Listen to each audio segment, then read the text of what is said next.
Hello viewers, wherever you're watching us from around the world, this is QTV. We're broadcasting from our studios along Kairaba Avenue, and this is your weekly State of Affairs program, your flagship political program here on QTV. I'm your host, Aliou Cissé, with my co-host, Sidi Cissé.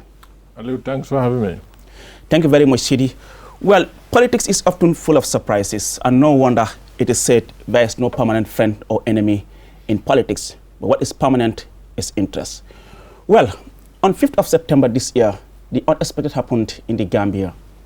The interim leader of the former ruling, now opposition, Alliance for Patriotic Reorientation and Construction, Fabakary Tombong Jatta, announced at a crowded press conference that the APRC has reached an agreement with the ruling National People's Party of President Barrow to form an alliance with a view to re-elect President Barrow in December. But hey, there is more to just re-electing President Barrow. And joining us tonight to discuss this and other issues about the APRC is Mr. Dodou, Deputy Spokesman of the party. Mr. Jah, good to have you on the program. Thank you very much, the two CCs, for having me once again on State of Affairs. Well, this alliance has attracted divergent views. To start with, why an alliance with NPP? The multi-million-dollar question. Well, to be quite honest, the ultimate target was APRC for us to go solo, contest on our own. And the APRC Bureau was under my supervision and care. We definitely recruited a lot of youths, trained them, all geared towards the upcoming elections. But along the way, we got stuck due to financial constraints. One of which, when you talk about it, people definitely, they find it difficult to understand what it takes when it comes to presidential elections. It's very different from local government elections. That's why I said financially we've been challenged. But all the way we've been looking at either APRC as a party would go back to State House or we'll do an alliance. With who was the question mark. And parties started approaching when we made that announcement. Knowing we have the numbers, almost most parties in this country believe APRC could back them so that they would go to State House. What I mean by could back them, none amongst them would want APRC to lead. We engaged a lot of parties, had discussions, but at the end of the day, we couldn't reach an agreement with them. But NPP, before it was born, the president ever had interest in wanting to work with the APRC back in 2018. When NPP was born, they definitely strengthened the efforts of wanting to work with the APRC. And I believe they're the lucky ones who succeeded in getting APRC into an alliance.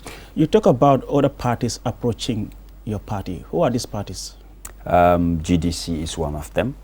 We've also engaged ANRD, that is former General Lamin Bojang's party, though he's denying it. We have evidences of that. We also have been engaging GAP, Gambia Action Party, and also GANU, Gambia Alliance for National Unity of Setijan Haidara. There are a few others, but I was the one that they engaged and approached, not the national executive of the APRC. So for such, I would leave those parties out. You also said the president, here you're referring to President Barrow, also had interest. What did he do to show that he has interest to form an alliance with the APRC? Well, first and foremost, they reached out to the interim party leader, President Barrow himself, wanting to lobby for APRC support. That was in 2018. By then, there was no NPP. I think it was in the making. Whatever they had planned was up to them, but APRC was needed. But for us, we also have our interests. That's when we started to negotiate for our bank accounts, our vehicles, and a lot of interest that the party had, and that's been dragging back and forth, back and forth. You can say until 2021, this year. It took a few months ago when they started serious negotiation, to the extent both parties have to form committees called negotiation committees who sat and look at issues at both angles. We made our demands and they fulfilled. Then collectively, there's an agreement between the two parties that everybody is dying to know what it is. But up till now, we're sitting on it. When these committees met, that's when we started strategizing. How do we work together? What would be the interests of both and the country at large? And these negotiations lasted for like 5 weeks. A lot of people thought it was years ago, only 5 weeks. It took us 2 weeks for us to negotiate. And we took another 2 weeks to go around the country, consult our people and sound their opinion. Then another 1 week to finalize about the agreement itself. Just there, the consultation, you talk about going around the country, talking to your people. You missed Jammeh out there. I want to know whether Jammeh was consulted, 1. And 2, you talked about you had financial constraints here. So your alliance with NPP is been driven by financial constraint or by ideology. What do you have in common? Is it because you have run out of pocket? So these 2 things, I need to get this right. Yeah, Jammeh was consulted and you ran out of money. Yes, the first part of it, like consulting Jammeh, that started way back in 2018 when the president showed that interest. The interim leader communicated to him. To the extent when it was put to him, he approved and gave them the blessings. He gave his blessing. Yes, even the people who were in that committee at the time, he selected them randomly, that let A, B, and C, or X, Y, and Z be part of the committee, and they started engaging the president. That's where it all began. So consulting him, yes. And many a times, the executive is in charge, whatever they want to embark on. He's informed, he told them, you people are on the ground, look at what is best interest to the party and country, then you go ahead. I think that is enough green light for the executive to execute what would definitely benefit the party and Gambians as a whole. Now, these consultations were very important. We're leaders of the party, but we don't own it, and we have structures to the grassroots. This is why we decided to engage all of them. Okay, that's understood. Yes. Now, secondly, coming into it, financial concerns is part of it. Ideology, yes. I would say both. Like we said, we've been in government. We know how much it costs, for people to embark into presidential election. A lot of people find it very difficult. For example, we've received $3 million from the National People's Party. Our people said, okay, now we have enough money.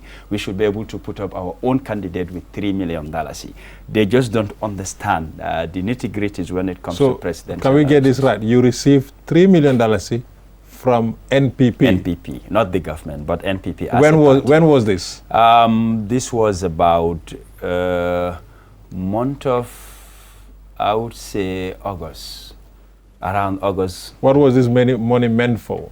It was meant for the claims we made that the Jammeh Commission, they froze our accounts and our vehicles were seized. So we cannot go into any negotiation. Hence, the president is the head of government. They must compensate us, give us back our vehicles, and we also need cash. That's when they decided that they will give us some cash and they will also give us vehicles. And we're given 10 vehicles and $3 million. Well, like I said earlier on, this agreement has attracted diverging views. Your party is not left. We have seen some section of your party not actually in support of this alliance. What can you tell us about this? Yes, they've named themselves No to Alliance Movement or No Alliance Movement, shortened as NAM, N-A-M. But for me, they have to look at that name again. When you say No to Alliance, there's already an alliance.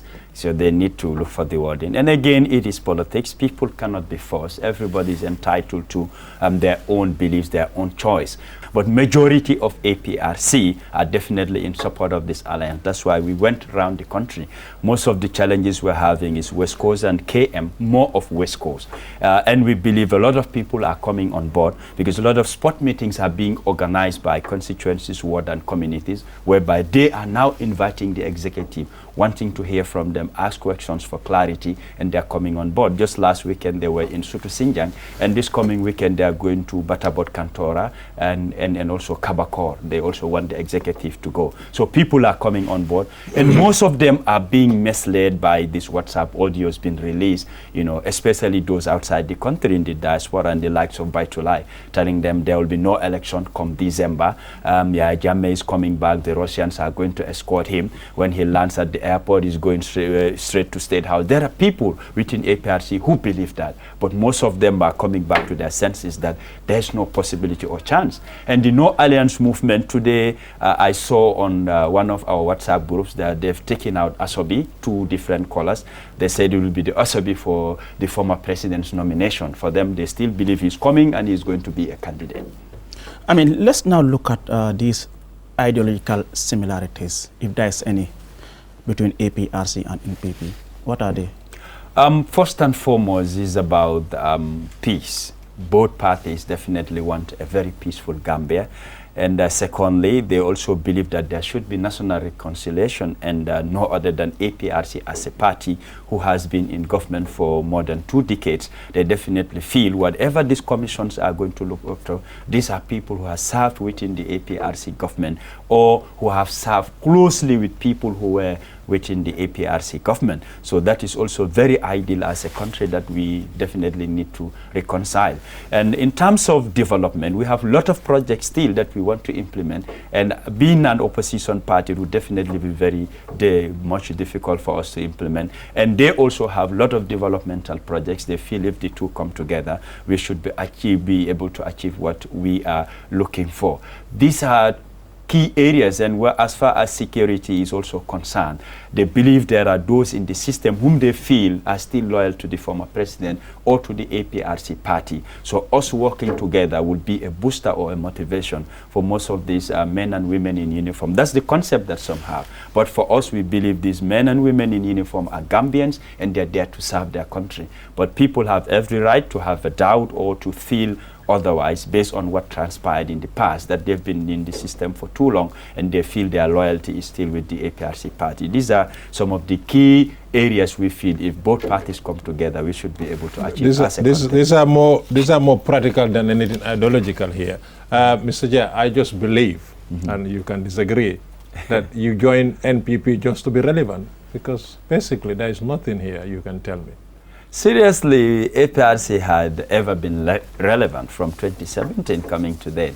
We're a force to reckon with, and we're no pushovers. Our meetings we've organized and rallies have proved that to the rest of the world, that APRC is one of the biggest parties in this country. And every political party would want the backing of APRC. This is why we said a very long time ago, 2017 elections, the 2017 parliamentary and local government elections actually didn't say that.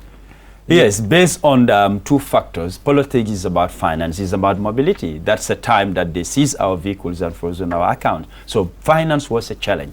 We were not able to put up candidates in all the constituencies. You know, just key constituencies we felt that we could win. We put up certain candidates, but not all over the country. That was a very, very, very big challenge for us. And it was at a time, you know, that the former president left. A lot of propaganda against the party. People, some sat on the fence, others went to other political parties. And it was a time we were really intimidated, even to wear an APRC t-shirt or the t-shirt of the former president was definitely very, very difficult for most people, you know, out of fear. Once they see it in you, they receive insults. Some were even harassed and attacked in the streets. So it was very, very challenging moments for the party. Is it right to say then the party was a one-man party? Without Jammeh, you couldn't survive?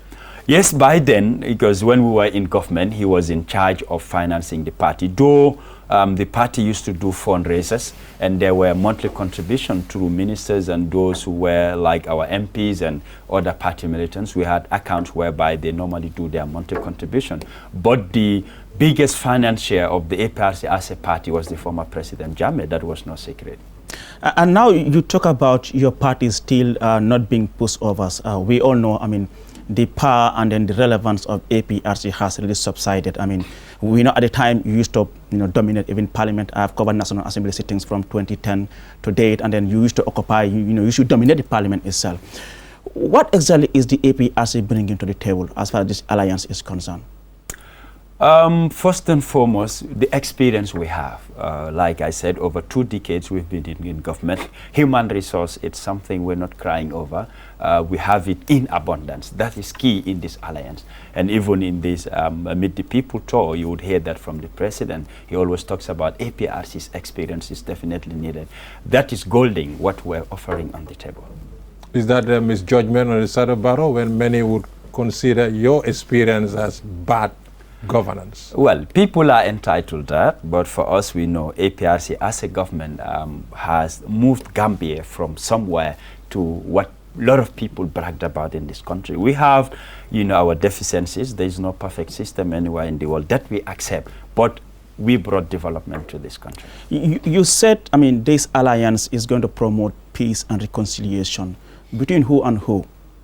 Gambians, I would say, because people within NPP, within APRC, we're all natives of this beloved country. We're all Gambians. And there are a lot of people that don't belong to these parties. As Gambians, they feel that it's a step in the right direction. And most of them, they even commend us for making that bold move of going into this alliance, because a lot is expected that the incumbent or the current government must definitely reach out to the APRC and whip them. And people are expecting the APRC would be resisting, and that could create chaos in a country, especially when you have a very large following. People are looking into extraditing the former president, that he must go to the IEC, he committed this, he committed that. And when you have a large following, you will definitely have people who would resist to that. So this is like a fear in a lot of Gambians. What are we going to see when we reach to that stage? So are you against that? Against what? I mean, taking Jammeh before a court of law, taking Jammeh to justice. Well, that depends if he's found guilty of crimes. What this commission... So I don't think it is wise now to speculate that people want to see him there. I think what we have to... They're already saying it. It's not about speculation. You get on the social media, they're writing about it, they're doing Facebook Live and expressing what their intentions are. They're doing interviews. We're hearing it. We're reading it on the newspapers. So that is no secret what is coming from them, both political parties and even some activists themselves. Yeah, but I mean, like you said, I mean, certainly some people are still against this move to form an alliance between the APRC and the NPP. For example, the chairman of the Victims Center of the Gambia, Sedif Kijera, has said that President Barrow's decision to form an alliance with the former ruling APRC is shocking and depressing to Jammeh's victims, some of whom he said could not sleep for 24 hours after the announcement of the MAGA was made. How do you react to that? Well, I believe he's working on the rights, like human rights, but he doesn't understand human rights holistically. Because APRC is a legally registered party, and this alliance is not between Jammeh and Barrow, but APRC as a political party, whether Jammeh is the leader or not. It is a party and it is legally registered. We have every right to form an alliance with anybody or any political party. You have people within APRC who are innocent. They have not committed any crime or offended anybody in this country. As a government, yes, but as a political party, we've never been invited to any commission as a political party, be it the Jammeh Commission, the TRRC. As a party, we're not found one thing. So it is our right to form any alliance.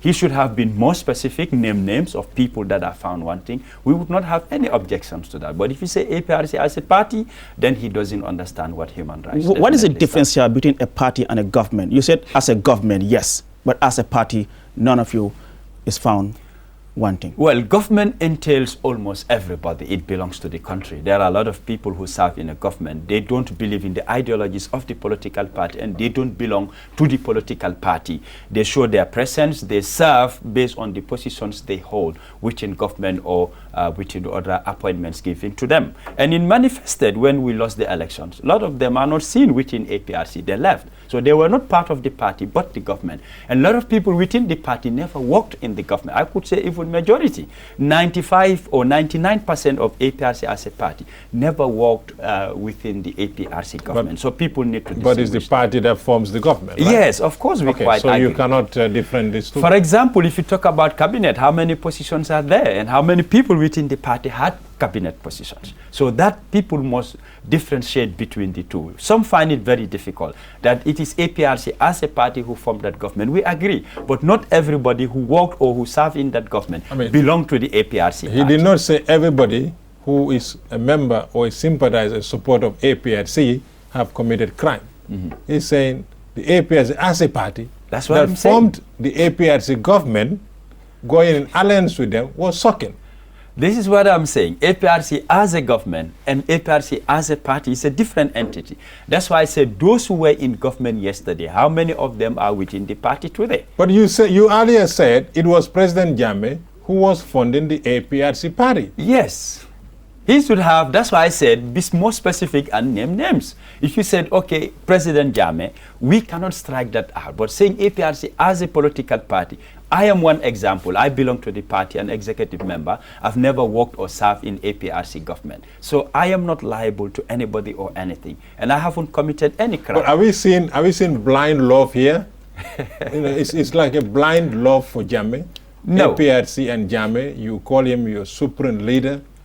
You know, that is not blind love. It is the people, majority, who decided that he should earn that position. We went into Congress, and Congress is highest authority within the party. And the Congress delegates whatever the majority decides, so shall it be. It's not the executive who has the final say as far as Congress is concerned. And any decision that Congress takes, in order for it to change, we must go back to Congress, either biennial or an extraordinary Congress. Am I seeing a cult happening here in APRC? No, it's not a cult party. Otherwise, the absence of Jammeh would have killed the party, or people would definitely walk away. But in his absence, the national executive stepped up. From 2017 through all these difficult moments, all those trying times, we triumphed through it until APRC became what it is in the absence of Jammeh. In the absence of Jammeh, you were actually not able to do much. Yes. That's why financially. Yeah, financially. It was a challenge. Yeah. And not only us. A lot of political parties, they also have financial challenges. To the extent when we approach people about financial support, based on two reasons, some of them were trying to associate or to incorporate themselves in the current government. Others had fears about these commissions put in place. What would be the recommendations? Help me here. You talked about you got money from President Barrow. In 2021. In 2021, right? Yes. Was this money given to you before the alliance or after the alliance? Before the alliance. Did you say President Barrow or the NPP party? The National People's Party. Okay, NPP. Yes. Right? Yes. Just to get right. Yes. You got money from NPP Yes. before the alliance. Yes. Right? Yes. Before the alliance. Before the it alliance. was our demand that before we sit and discuss anything. So it did not matter. Whatever happened after that, there was going to be an automatic alliance. No. No. Let me help you out here. There was no ideology here. No. You wanted money, they gave you the money, and then you have to go to bed. That's why I said out of goodwill. They also had their fears. That's why it dragged very long. For them, it's not binding by law. They could give us money, give us vehicles, and we walk away. So that's the fear they also had. And they were very right. It's like we were finding it difficult to trust them. Was that a discussion? Yes, it was. Say, we're going to give you money and your vehicles, but will you still continue to talk to us? No, they wanted to give half. Let's negotiate. Then after the other half will come. So there was nothing ideological here. It's about money. No, the concept about it, it's like we needed support. They want to support. And how much support do you need? We were making demand. For instance, we said, give us 10 vehicles. We demanded 10 vehicles. And we demanded for about $4 million. They said, earlier on, Mr. Jah, you talked about other talks did happen with other parties. Yes. Did you make similar demands? No. So why to NPP then? Because the president, he's the head of state, and also the Secretary General and leader of the National People's Party. It's the old style politics, right? No, it is our own technique and strategy that we apply. Like the saying goes, this is politics. Do me or do you? That's what we are seeing here. Of course. But anyway, and especially when it is APRC, we have the technical know and the experience. Don't undermine that. The experience affects on that. well, thank you very much, viewers. You're still watching State of Affairs program here on QTV. I'm your host, Aliou Cissé, with my co-host, Idi Cissé, and our guest tonight is Mr. Dodou Jah, Deputy Spokesman of the Alliance for Patriotic Reorientation and Construction. We'll go for a short break, and we'll be back soon.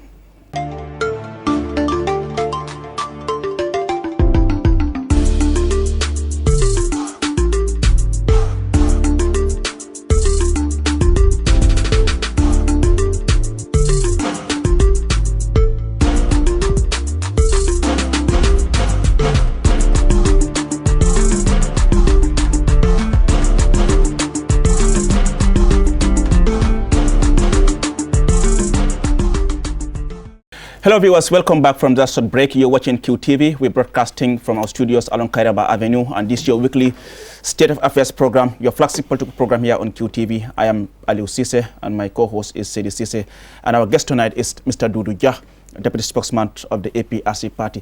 Well, Dodou, let's now look at this agreement. Where was it signed, and who signed on behalf of who? Thank you very much. When the document was made, to tell you, there are only 2 copies available, hard copies for that matter, and each is given to each party leader. On behalf of the APRC, the interim party leaders signed it, that is the Right Honorable Alhaji Fabakary Tombong Jatta. I was very fortunate to witness that.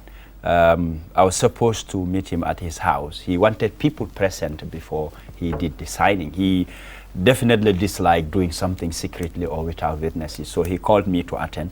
I was late to attend though, but upon my arrival, I found him doing the signature. On the side of NPP, I did not see their own document, but I heard it was their national president, that is Dembo by force, who did the signing and not the president. No, but I guess you should know, because this is an agreement. Obviously, both parties will sign on the same document. So obviously, you should be able to know who signed on behalf of the NPP. Well, like I said, when I arrived, our own interim party leader was signing. I did not look. But was Dembo Bojan present at that? No, he signed wherever he was. And then sent? Yes, the same copies were also brought for our own leader to sign. So there was no joint signature ceremony though? No. Did President Jammeh have the opportunity to see this draft? I'm not sure about that. as a supreme leader. As a supreme leader. So I'm you're not sure about that. All I know is the document is very confidential. People who signed it, they have it in their custody. If it leaks, we'll hold them responsible. That's why only 2 copies are available. Your party leader, Fabakary Tombong Jatta, said, and I will quote where he said, anyone who loves the Gambia, who is not into his selfish interests, should support President Adama Barrow. How will you justify this? This is someone that you guys were so mad at. Especially. You said a lot about his government, how bad his leadership was. Thank you very much. Time changed. There are a lot of people who... Oh, time is a healer. A lot of people who are attacking and reminding me, you said a lot of things about Barrow, that he's your #1 enemy. I said yes, and I had no regrets with what I said. Even if I sit with the president, I will repeat that and I'll tell him in his face. I'm not the type who says something, then I backtrack. It's due to time and circumstances. What transpired, what APRC went through, I said it. If things happen to change, if the president opened arms and said, come, let's walk, that is something different. You cannot be holding on to what I said yesterday or what happened yesterday. For me, that is not politics. What I understand about politics, there's no permanent enemy and no permanent friend. It's all about interest. We believe it is the interest of the party, we work with them. And despite everything that happened, we must draw a line and we have to move forward. We must be forward-looking and not always be crying about what happened yesterday. But forward-looking, what would you say to those who are crying? For example, the victims right now, because it looks as APRC is the forbidden fruit. We have just seen what happened in Fuladu, where a former operative in the APRC government announced joining a political party. A lot of activists made noise. The party leader of that particular party, the UDP, Lawyer Usainu Dabo, whether it's a political gimmicks or a Santa Claus for Christmas early, make an apology to you. Is APRC the forbidden fruit? To some, yes, that is the concept, the mentality they have, but I believe that has to change. Like I mentioned earlier, it is our right, and there's no law that prohibits us from doing any alliance, or working with any political party in this country. Now, to the victims, we have so much love and respect, and we'll do everything at our capacity as a party to see that the victims, whatever their rights are, would definitely be met. We have nothing against them. They're Gambians, we're also Gambian. Politics should not sow a seed of discord or, hatred amongst ourselves. We might have different views. And I don't think when it comes to the issues of the victims, it should be politicized. These are Gambians that are affected. They could belong to political parties. It is their right. But the issue as a whole, it must not be politicized. That's why it is very much disappointing when things happen and they have to point fingers and say APRC as a party. I think this should rise be above a political party. We should treat it, as a national issue rather than a political issue. But you, as a party, the APRC, were the first to call out the TRRC as a witch hunt. So you politicize it. No, right?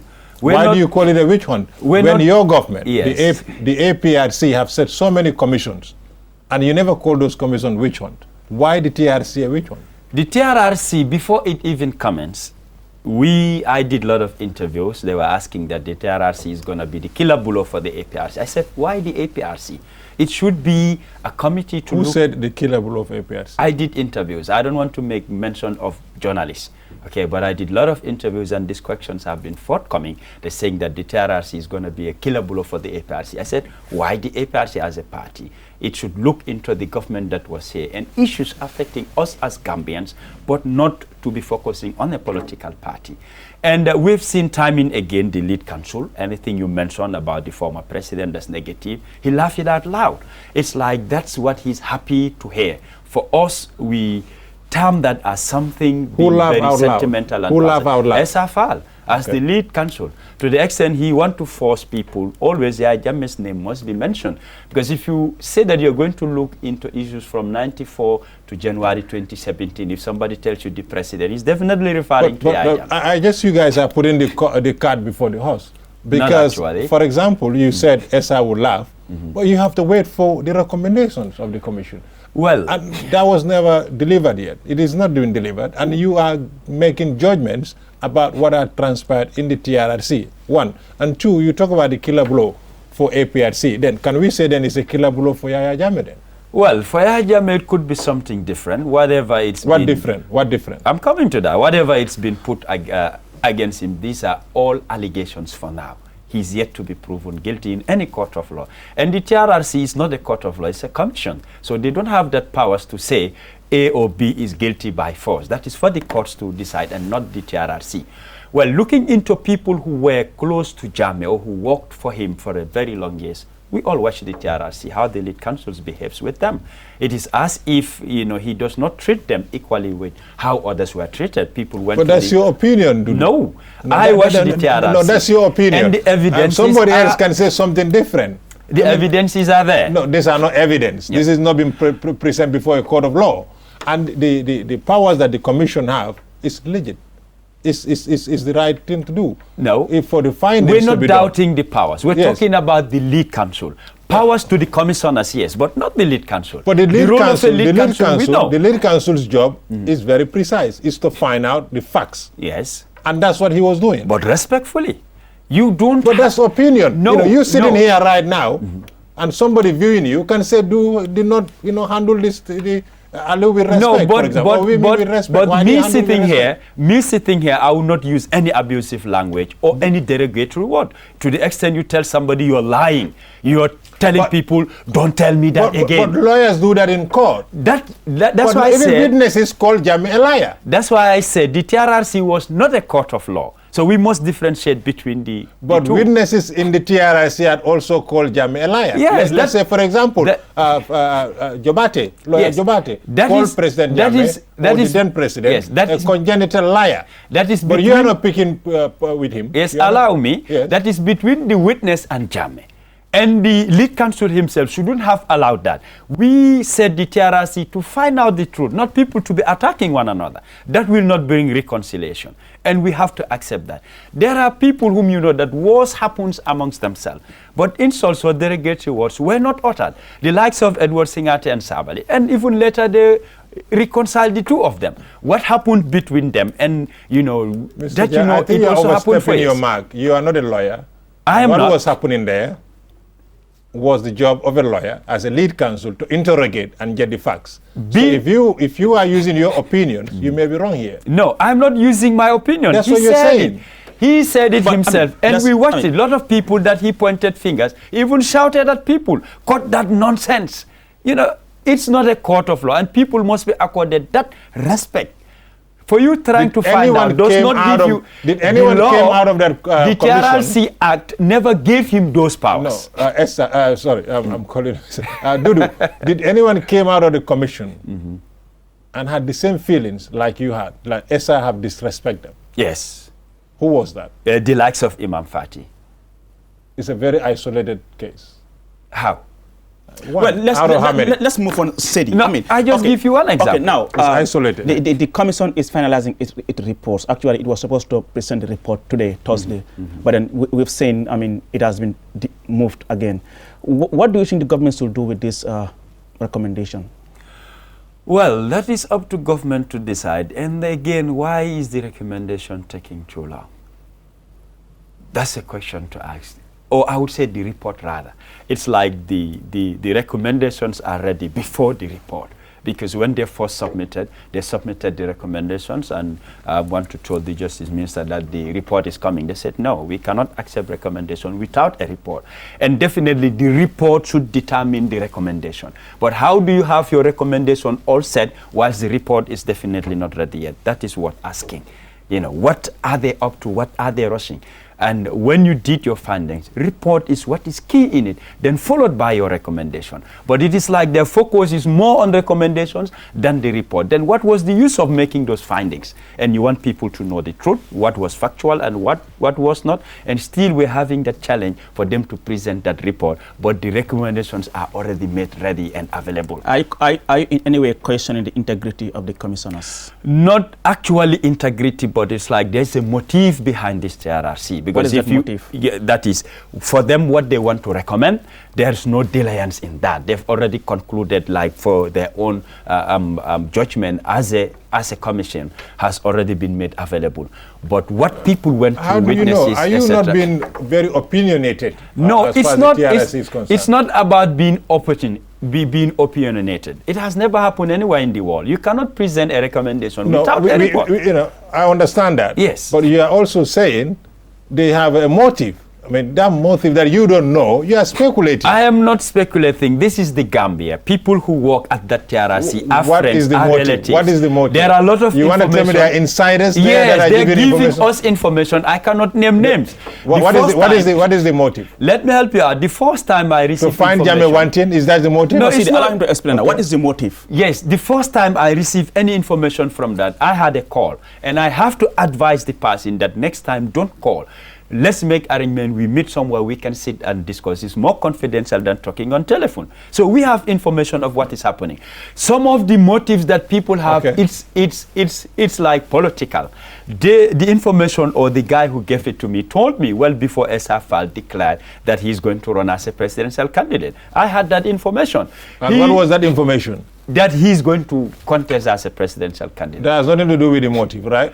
I am telling you about the motive is the information I gathered that part of the recommendation was to get APRC banned. And he himself, the lead counsel, was lobbying support through some of the commissioners. And some of them are saying they swore. Which ones? And they will, no, I don't want to mention names. They want to SI is not a commissioner. To the He's not a that commissioner. SI is not a commissioner. He's just this is what I'm saying. I'm telling you that commissioners there, he was lobbying for them to support what they wanted. But they're saying that they swore to make sure that they will uphold to what the law says. They're not going to sway or deviate from that. I don't want to make lobbying for what? To ban APRC? It's part of it. That's as a recommendation? Yes, as a political party for APRC to be banned. How do you know that? I am told by people who worked at the commission. Like I said, this is Gambia. We have friends and relatives and people that are working there. We know each other for a very long time. This can be a mere hearsay, huh? Somebody who just want to have a cup of coffee with you somewhere on the pipeline road. It is not a hearsay. And when people want to give you information, they want it confidential. And I gave them a promise that I'm not going to let it out. So most of these things I'm saying, I am saying it here for the first time. The motive you are saying, the only motive you can tell us, the only motive you can tell us is to ban APRC, right? And to get Jammeh prosecuted at all costs. Well, earlier on, you said, when I quoted Sirif Kijera, you said, I mean, this guy doesn't understand what human rights violation is. No, what do you mean? Rights? Okay, what do you mean? What do you mean by that? What I mean about that, if you talk about human, we're all humans. When you talk about rights, we all have rights. You don't only focus on rights on victims and neglect other people. That's why I said APRC party, are we not humans? We're humans. Don't we have rights? Of course we do. So why do you always want to attack APRC as a party when there is no law or commission that said that APRC we have committed any crime? We have our rights and that should be respected too. That is where I am referring to. He made mention of Baba Dingjabate. I wanted to touch on that. For me, what people could believe, I believe something different. He's a Gambian. He has every right to associate himself with any political party. There is no court that says yet he is guilty or otherwise or he should be punished. He has a right to associate with a political party. And I don't even think the UDP should apologize for him joining a political party. It is his God-given right, and there's no law that will prohibit him from going into politics or joining a political party. He has every right to do so. The commission have revealed so much, Dodou. You cannot brush that under is the commission. You cannot that is brush the that under commission. the carpet. But it does not say that if you are alleged and said these things transpire, you cannot be in politics or join any political party. The law doesn't prevent it. It is up we are to not the saying people. anyone should not join any political That party. is what I'm saying. There are people condemning him, saying that he should not, and UDP should not accept him. For me, I feel that's way overboard. It is his right, and it should be respected. So are you surprised that the party leader take personal responsibility and apologize? I am not surprised. It is up to them, the scope of what their policies are. It's better known to them. But I am saying, as a Gambian, I believe everybody has a right to belong to a political party. Dude, I want to ask you this question. Okay. Yes. I mean, Gambians are going to the polls on the 5th December. Why do you think Gambians should vote President Barrow? Very many reasons. I engage people that are working at the president's office, like their achievements and projects that they have. It is definitely in abundance. I am told some, and they promise to give me like all the projects that they have. Can you name us few? Like I saw with my 2 eyes when I embarked on this tour. What definitely he has done in Basse, he must be commended for that. You know, those are first-class roads and bridges, and people must appreciate that. This is not about politics, but when somebody does something good, I believe as Gambians we should accept. When they falter and when they have weaknesses, we can equally talk about that. No qualms about that. But you cannot just be an opposition and you don't want to acknowledge any good that the incumbent does or what other people do. What I see, definitely, knowing Basse fully well, it used to take people a lot of hours to travel to Suduwal. Now it takes you like less than an hour. Within minutes, you could go to Suduwal. When we were moving from where we stayed in Kobakuna, like going to Suduwal, when we reached, did we actually arrive? They said yes. I said too fast. So that is development that has happened in Basse. And he's making promises to go to other towns and other regions. So this is something we need to applaud. He's talking about water, about electricity. Come 2023, there will be no home in this country without electricity. So we should all pray and yearn for that, not to wish him fail. This will be beneficial for Gambia. And I heard about $200 million was invested in agriculture.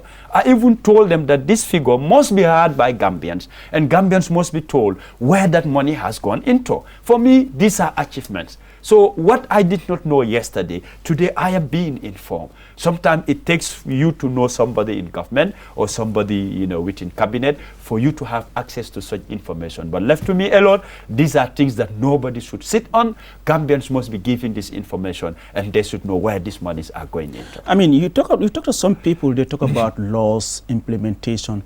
In your own opinion, do you think development is all about changing the laws? I don't quite agree to that. Laws are very important, but if laws are implemented, it becomes meaningful. We have a lot of laws in this country, okay, but is it being implemented? I'll give an example, like when I went to Dubai, the zebra crossing, it is a law that you must walk on that line. If you walk outside the perimeter of the line or off that line, they charge you like 400 dirham.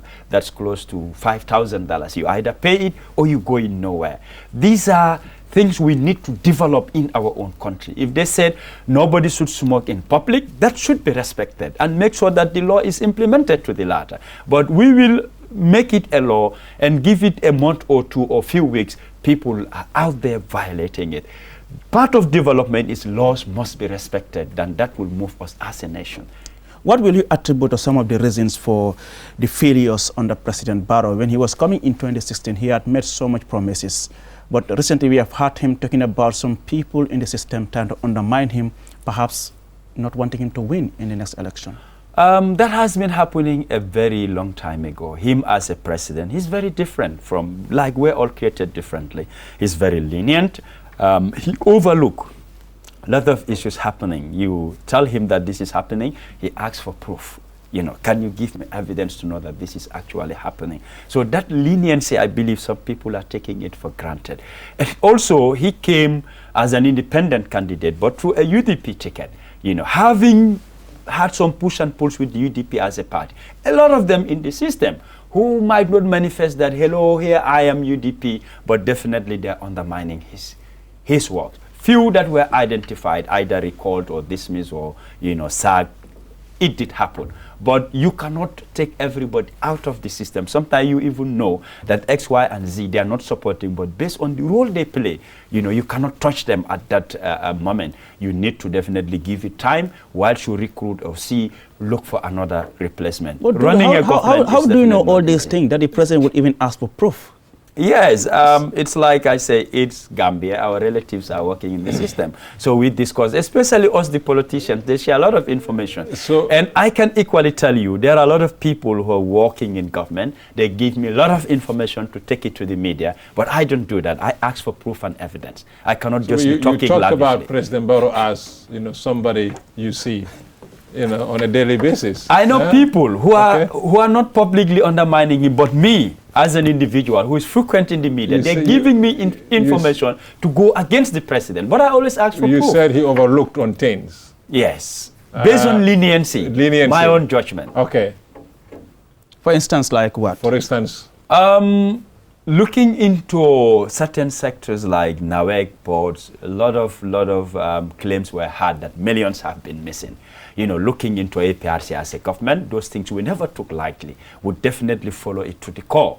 And we'll make sure that whoever is found wanting, the law will take its course. Would you, as a party, for once, make a public apology to the people of this country for the crimes that have been committed by the APRC government? Well, today we're not the government. We're a political party. No. I'm saying as a party. I understand at some your point, question. Yes. At some point, when all the lights are out, would we face the wall and the Gambian people and said, hand on heart, we are sorry? Let's wait for that and see what would it ever happen? If in principle, will it ever happen? If it's definitely necessary for us to do so, why not? We will. It will always be necessary to say sorry. It depends. As a human being. It depends if we are found wanting. If we are found wanting, no problem. In principle, is something most of the things happening, these are allegations. Can we say in principle that APRC as a party will one day hold their hand and say sorry to the Gambian people? Sorry for what? That's what we're waiting for. Sorry we have for seen what? testimonies before the TRRC. Testimonies are testimonies. Yes. Is it really factual? Testimonies that others came and brushed it aside. Now I ask the question, who do I believe? This one tells me it's white, the other one says it's black. Who do I believe? In principle, you'll never say sorry? That's why I said let's wait for the outcome. What would be the actual fact? But testimonies are testimonies. Allegations are allegations. Are they really factual? If your supreme leader is found wanting, would APRC ever apologize? No, he will do that. He's still alive, not the APRC as a party. If he gives us the go-ahead to do it as a party. If you are ready for Jammeh to do that, then you have to disassociate yourself with Jammeh. No, this is not about disassociation. They did not say APRC. If they're saying the former president But you still call him as the supreme leader. Jammeh. They cannot accuse you of something and I have to apologize for you. Well, thank you very much, Mr. Dodou, Deputy Spokesman of the APRC party. He was our guest on the State of Affairs this week. I was your host, Aliou Cissé, with my co-host, Cissé. Thank you so much for watching this program. Do join us next week. Until then, have a nice week. Bye-bye. Thank you.